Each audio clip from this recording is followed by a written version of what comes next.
안녕하세요. 셰프 겸 푸드 칼럼니스트 박준호입니다. 작년 2020 사찰 음식 주간에 이어서 올해도 사찰 음식 소개하기 위해 이 자리에 앉았습니다.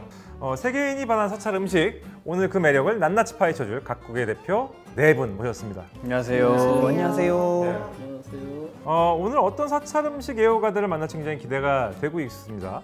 가장 먼저 제 옆에 계신 성화 스님부터 한번 소개를 좀 해주실까요? 안녕하세요. 한국 사찰 음식 문화체험관 지도법사 성화 스님입니다. 반갑습니다.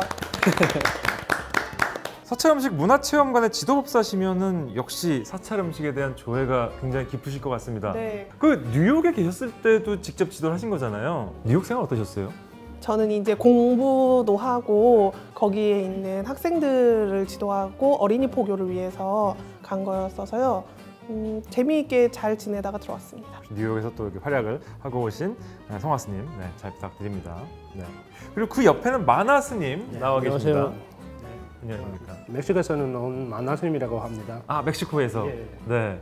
한국에 오신 지 얼마나 되셨죠? 이제 10년 정도 됐어요. 오래되셨네요, 그래도. 네. 고국인 멕시코 가시면은 음식이 또 원래 드시던 음식이 굉장히 또 생각나실 것 같아요. 그럴 수도 있고. 아니에요? 그럼 한국 음식이 더 입맛에 맞으십니까? 올해는 한국에 살아와가지고 네. 이제 없어서 이제 못 먹으니까 그런 생각이 자주 안 나요. 밥, 살 네. 하고 청국장하고 김치만 계속 먹고 싶는 생각이 있었어요. 청국장을 좋아하세요? 발효 음식이 좀 최고예요. 아, 된장, 고추장, 청국장. 예, 아마 소화는 잘 되니까. 아, 소화에 도움이 되는 청국장 좋아하시고 맛도 좋아하시고요. 네, 좋아요. 냄새 심하지 않은. 네. 좋아요. 네, 좋아한다고 하니까 마나 스님의 청국장 같은 스타일의 구수한 토크 기대해 보겠습니다. 네. 그러면 또 제 옆에 또 익숙하신 분이 있어요. 저희 일반인 대표시기도 합니다. 수잔 씨, 반갑습니다. 반갑습니다. 네. 나마스테, 안녕하세요. 나마스테.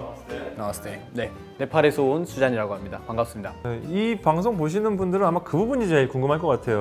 네팔의 사찰 음식하고 한국의 사찰 음식은 어떻게 다를까요? 그렇게 많이 다르지는 않고요. 네팔도 어느 정도 이제 주식인 밥 또는 뭐 녹두로 만드는 이제 국이라고 하죠. 달이라고도 하는데 그런 음식들을 많이 먹고, 그리고 뭐 녹두전이라든지 한국이랑 비슷하지만 그래도 그 바삭바삭하면서 그 고소한 맛이 저한테는 잘 맞는 것 같습니다. 알겠습니다. 아무래도 오늘 토크를 좀 이끌어 주실 저는 키맨이라고 생각을 하고 아닙니다. 잘 부탁을 너무 잘 하시는데 잘 부탁드릴게요. 네. 잘 부탁드립니다. 네, 그러면 그 옆에 또 우리 도엄 스님 나와주셨죠. 반갑습니다. 예, 반갑습니다. 네.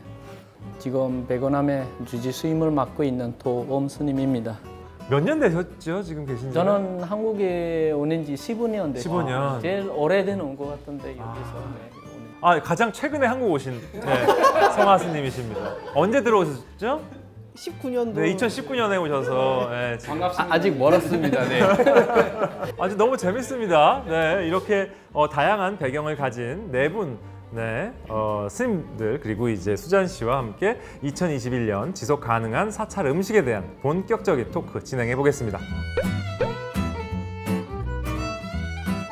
제가 봤을 때는 사찰 음식은 아무래도 조금 심심하다고 할까요? 좀 담백하다고 할까요? 그런 맛이 좀 매력으로 일반인들에게는 많이 이해가 되고 있는 것 같아요. 여러분들 생각하시기에는 사찰 음식의 매력이 뭐라고 생각하십니까?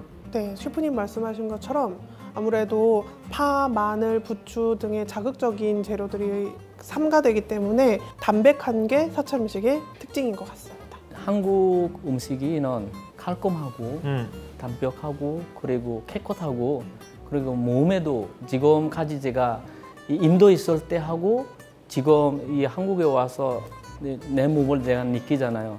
건강에도 아주 좋더라고요. 근데 이제 맛도 맛인데 결국에는 본질적으로 재료 얘기를 해야 돼요. 네, 사찰 음식은 채소를 많이 먹게 되고, 저 같은 사람 채식 하시나요? 아니죠. 네. 저나 수잔 씨 같은 경우에는 왠지 느낌이 고기 안 먹으면은 약간 좀 서운하고 막 힘도 안 날 것 같고 너무나 힘들더라고요. 근데 가능하기는 하는데 저는 모르겠습니다. 저희가 채식을 한다고 해도 이제 콩을 통해서 양질의 단백질을 섭취할 수 있고, 많은 뭐 야채들을 통해서 많은 무기질 이런 거를 섭취하고, 또 저희가 참기름, 들기름 이런 기름류에서 또 네, 그런 뭐 불포화지방산이라든지 이런 거를 다 섭취할 수 있기 때문에 뭐 영양상으로 문제가 많이 된다는 생각은 안 하셔도 될 것 같습니다. 그렇죠. 네, 제가 사실은 고백을 하자면은 저는 고기를 굉장히 좋아하거든요. 고기를 자주 먹어요. 근데 그렇다고 제가 딱히 힘이 좋은 건 아니더라고요. 네, 네 재료에 대한 건 이렇고요. 이제 일반인 입장에서 수잔 씨가 한번 사찰 음식 드시면서 힘들었던 경험이 있다고요? 네네, 저도 한국에 와서 템플스테이를 좀 해보니까 거기에 이제 바루 공양이라는 게 프로그램이 따로 짜여져 있더라고요. 다 이제 깨끗하게 바루를 씻고 마지막에 이제 뭐 한 찌꺼기도 남지 않게끔 다 이제 마셔버리거든요. 근데 이제 같이 체험하고 있는데 옆에서 어떤 애기가 막 이런 소리를 낸 거예요. 그걸 마시려고 했을 때. 그 뭐 더럽다라기보다는 조금 이제 익숙하지 않은 거죠. 저도 템플스테이 하면서 이제는 그냥 아무렇지 않더라고요. 그냥 싹 하고 다들한테 이렇게 오는 거예요. 약간 보여주는 식으로도 하고 괜찮아진 것 같습니다.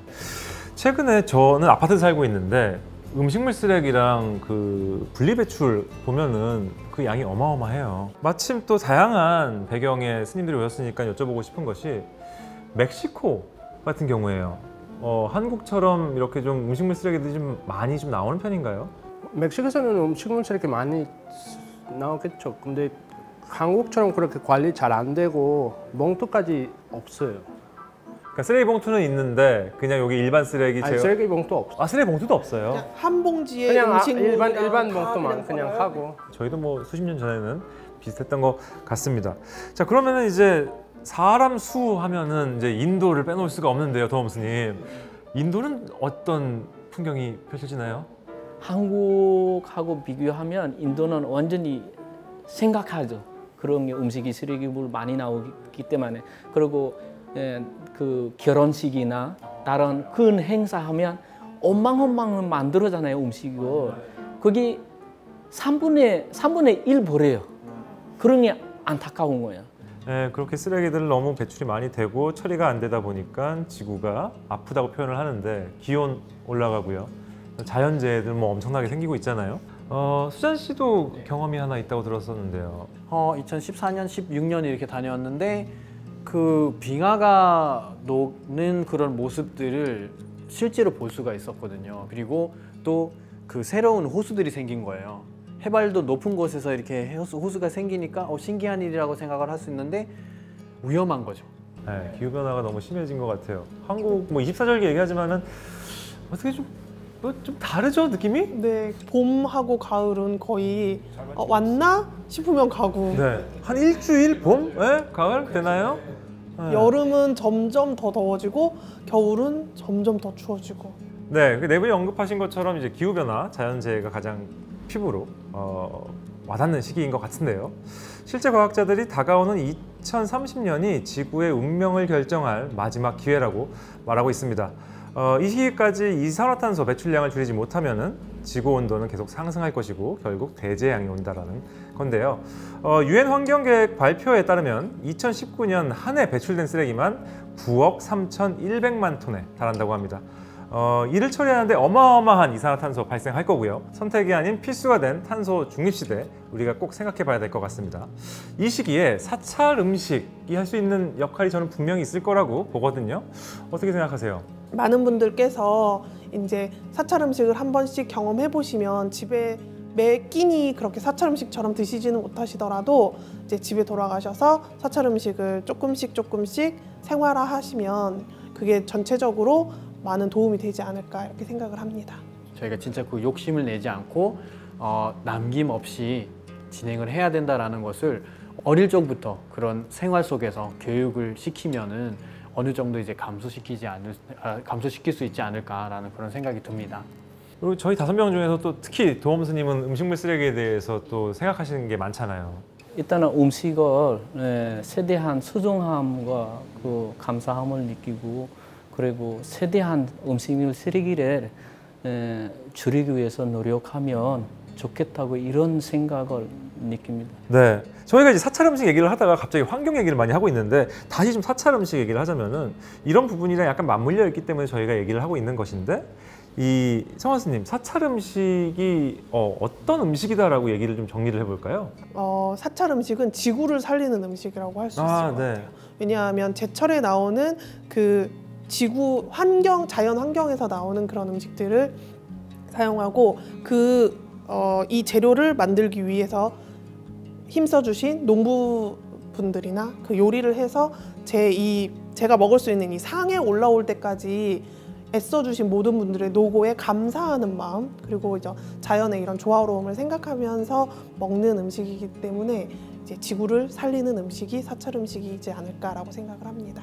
사찰 음식에 대해서 이야기를 나누고 공부하다 보니까 아마 이 탄소 중립 시대에 사람들이 가져야 될 생각의 첫걸음은 아마 사찰 음식이 아닌가라고 생각을 하게 되기도 합니다. 때 아닌 재료를 만들기 위해서 비닐하우스를 사용하고 이제 화학적인 비료들을 막 사용하는데 사찰 음식의 정신으로 이제 키우다 보면 그런 환경에 좀 더 도움이 되지 않을까 이런 생각을 해봤습니다.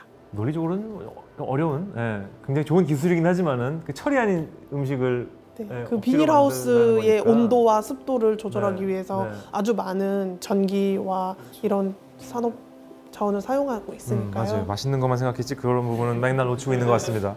네. 자, 한국불교문화사업단이 기획하고 도엄스님, 만화스님, 성화스님 그리고 수잔 씨까지 함께 해주신 2021 지속가능한 사찰 음식 이렇게 함께 대화를 나눠봤습니다. 네 분 오늘 자리 어떠셨나요? 성화스님부터 말씀해 주시죠. 네.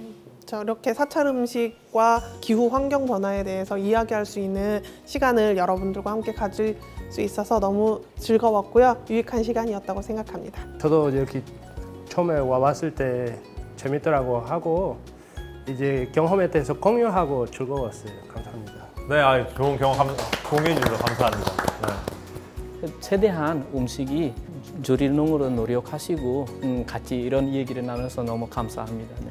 정말로 이 사찰 음식 같은 경우는 사찰뿐만이 아니라 우리가 진짜 일반인으로서 사생활에서 이 정신을 그대로 지속할 수 있게끔 좀 노력을 해줬으면 하는 그런 바람을 좀 얘기를 해드리고 싶습니다. 네, 자, 사찰 음식 한두 번 재미로 드셔보셨겠죠. 하지만은 재미로 먹어보는데 그치지 않고 더 많은 분이 꾸준히 사찰 음식을 드셔서 스스로에게도 그리고 지구에게도 건강을 선물할 수 있으면 좋겠습니다. 2021 지속 가능한 사찰 음식 지금까지 네 분의 게스트와 박준우였습니다. 감사합니다. 네. 감사합니다. 감사합니다.